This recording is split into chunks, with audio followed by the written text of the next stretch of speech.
विश्व पखाल दिवस में जमिला पखार आसर पुरी जिला अस्तरंग अंचल अग्रणी स्वेच्छासेवी संगठन सबुज शाखा परिसर में अनुष्ठित होईछि विश्व पखाल दिवस। पसंद मुताबक लेंबू कंचालंका पुदीना पत्र भृसंगा पत्र आंब घसिया अदा प्रभृति व्यवहार होई प्रस्तुत करा जायछि दही पखाल।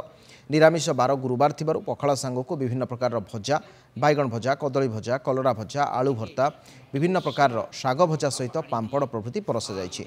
पखाल दिवस को आहुरी आनंदित करथिला स्थानीय अंचल शिक्षाविद कवि एवं कवयित्री मानकु नै पखाल उपर एक कविता आसर अत्यंत नियारा ढंगरे पालन करा जायछि ये पखाल दिवस को। धन्य धन्य मो पखाल कंसा तू तो ओडियांकर भरोसा मा हाथ रंधा पखाल दीटा सबुरींकर भरोसा।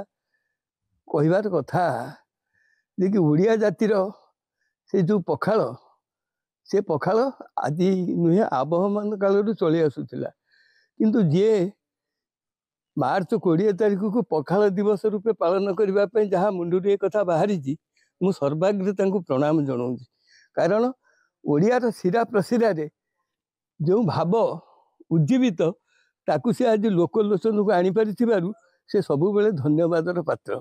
पखाल खाइले बहु उपकार अच्छी कारण पखाल शरीर को शीतल रखे एवं पखाल बिना ये जीवन दुर्विषह हो पड़ा दिन थिला। एबे अवश्य पाश्चात्य देश को अनुकरण करी लोके सब विभिन्न प्रकार खाद्य खाऊछंती जो खाद्य गुड़ाक शरीर पाई अहितकर किंतु पखाल हूँ स्वास्थ्य एकांत स्वास्थ्यकर एवं पखाल शाग भजा दीटा खाईदेले कृषक कृषि क्षेत्र को केड़े सुंदर आनंद रे जाए।